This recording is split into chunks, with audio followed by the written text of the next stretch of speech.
And welcome, ladies and gentlemen, to WWE Raw is War, February 22nd, 1999 retro review. And ladies and gentlemen, I'm back again in the saddle again. Yeah, Aerosmith. Anyway, getting into the next Raw review that I was gonna do for you guys. So here we go. Pretty much overall opinion about this show. Pretty average, okay show. Nothing extraordinary happened in this one in comparison to the one on February 15th. This was actually just okay. It had good storyline development. There was there's matches being developed for WrestleMania 15, which is a good thing as well. So, I mean, there was a lot of good things happening within the show that made sense. The only problem with the show was the matches weren't all that great in comparison to the week before. Let's go about this review. We had Rock and Mankind, or not Rock and Mankind, Rock, Big Show, and Vince McMahon. Vince McMahon announced that Paul White would actually be the guest referee for the match between The Rock and Stone Cold at WrestleMania 15. The Rock came out and he pretty much announced that he didn't need Paul White's help to beat Mick Foley. It was something that really pissed him off that happened. Paul White made a opinion about the situation and made his feelings felt, and they pretty much had a really bad dispute with one another verbally, and they pretty much, excuse me, I do apologize. They pretty much were having wars of words here in this segment. And it was back and forth, and Vince McMahon's facial expressions were priceless. I mean, he was just like, what the hell are you guys doing, man? Like, we're a team. We're not supposed to be fighting with each other. We're trying to help each other keep the belt within the corporation. What the fuck's going on here? So Vince McMahon was actually really funny in this segment. I really liked him. I liked his interaction with The Rock. He's like, what are you doing, Rock? I mean, like, what the fuck's wrong with you? Why would you be doing this? This doesn't make any sense. He's the one that helped you win the belt. So what the fuck? So he starts pleading with the crowd, saying, hey, look, this is just our way of messing around. And, of course, nobody was buying into that bullshit. But it was funny and entertaining, and The Rock was starting to look like he was gaining more popularity with the crowd. They weren't cheering as much as Rocky Sucks to laughing and having a good time listening to him talk. Mankind did come out and he said, well, why don't we do this? Why don't you and Paul White have a match for the WWF title? And I'll be the special guest referee. They go, the Big Show's like, yeah, why not? Let's do it, Rock champ. And The Rock is like, okay, fine, I ain't backing down from nobody. You want a piece of the great one? Well, then I'll make your candy ass famous. And they had the match. I'll get further into that and what happened. Not too many segments occurred here for like storyline development, except within the matches themselves.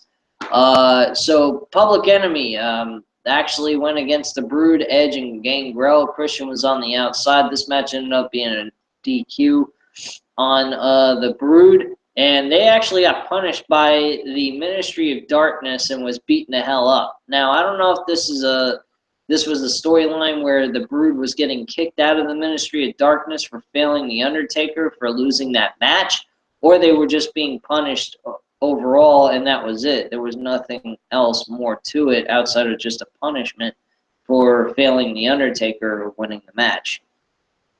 Billy Gunn and Ken Shamrock did go one-on-one for a number one contendership for the IC Championship against Val Venus. This ended up being a no contest. Pretty much nobody got the victory here. And that's pretty much it.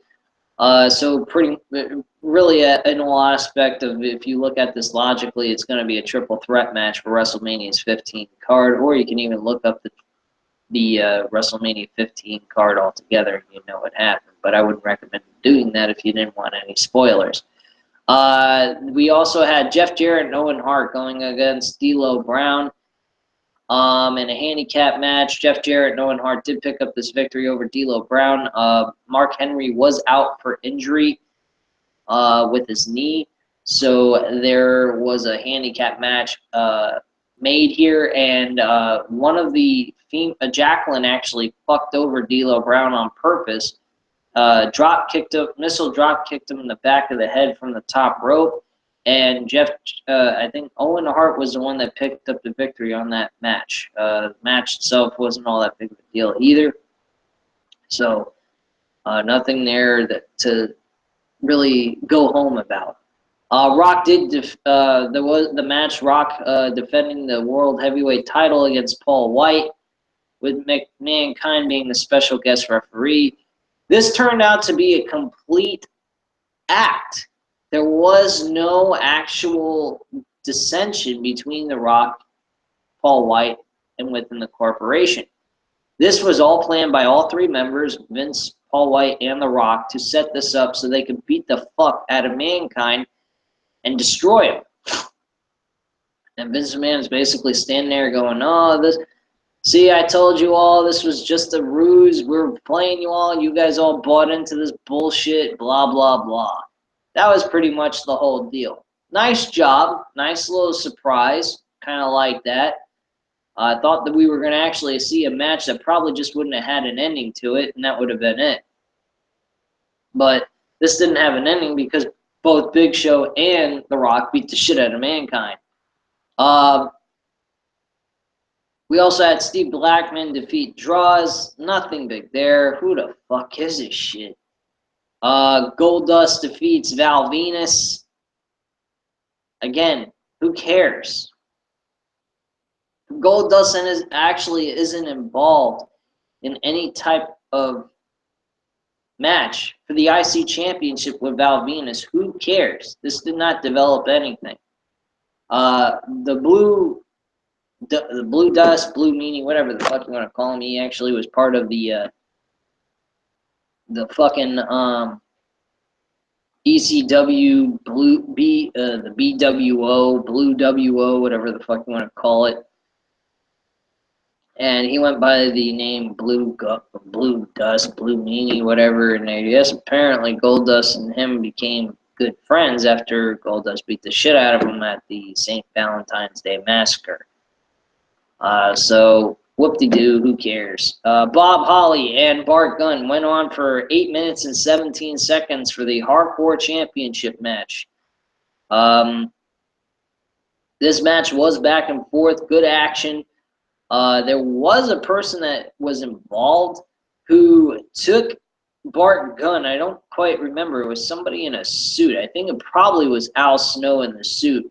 He took Bart Gunn and slung him right off the stage, and Bart Gunn went straight through two tables that were sitting on the outside of from the stage, and he landed in that. Bob Holly picked up the victory. 1, 2, 3. Not bad action. This was a good hard match, so I definitely really enjoyed watching this.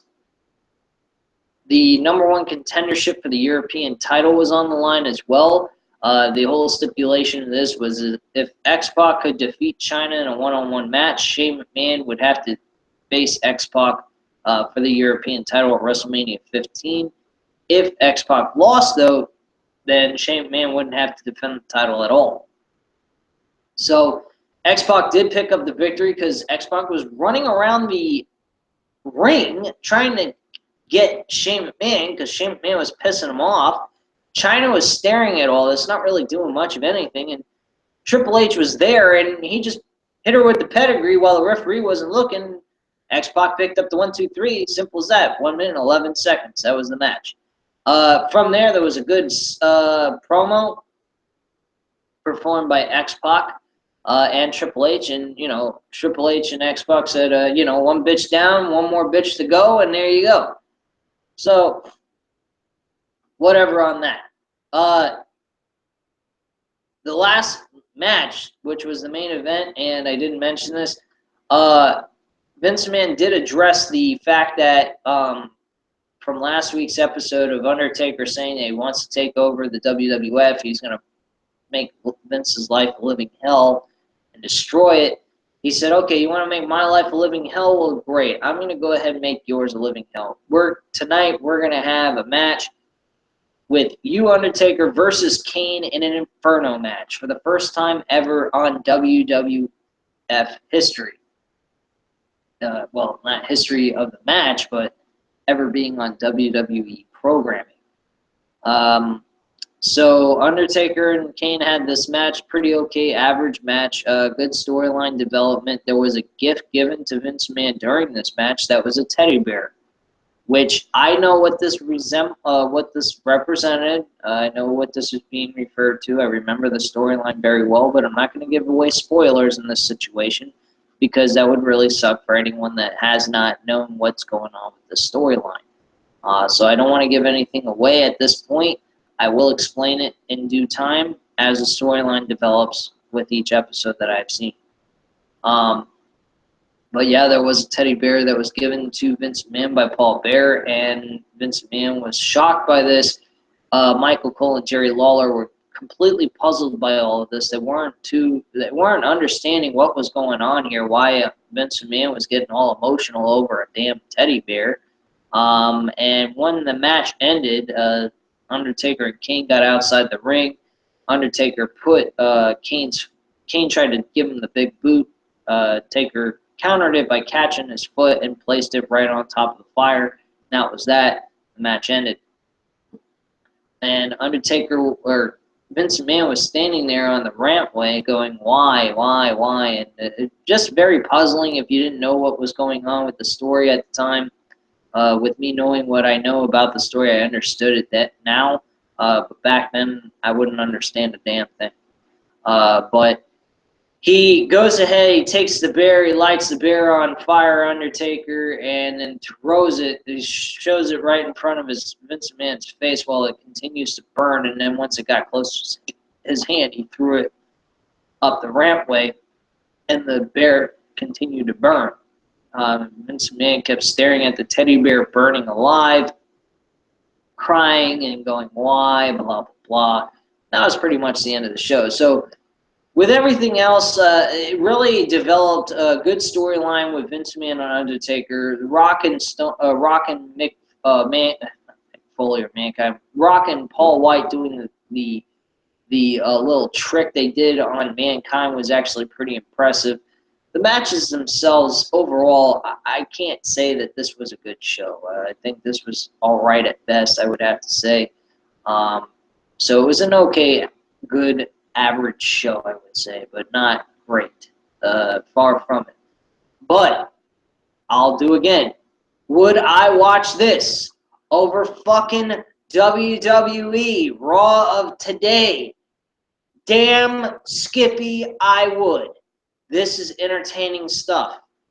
This is good storyline development. This is an insult to my intelligence. This is fun entertainment and sort of reality. It feels more realistic. It also feels like they're doing a very good movie type storyline telling between Undertaker and Vince McMahon. Nice horror type genre gimmick going on there between Taker and Vince McMahon for this storyline. So I like this. Today's day and age of wrestling fucking sucks. I wish it would change so I'd be able to have current, up-to-date wrestling to go over with you guys to analyze and review. But unfortunately, that's not the case, and I cannot sit through 3 hours of this shit and make my life miserable just to go ahead and say, look, I have a successful channel. One way or another, I will figure out to make this channel good, where it gets a lot of views and whatnot. If it doesn't, oh well, I do this for fun and entertainment purposes. But if it starts to turn out to be a success, I definitely will I mean, I will do everything in my power to make this a better show, but you guys got to want to tune in. And that's pretty much it. If not, hey, you know what? To each his own, you know. I love doing these videos. I hope you guys enjoy watching them. And at this point in time, definitely leave your comments, opinions down below. Love to hear from you. And hit that subscribe button. And again, enjoy the rest of your day. It was great talking to you guys. Bye.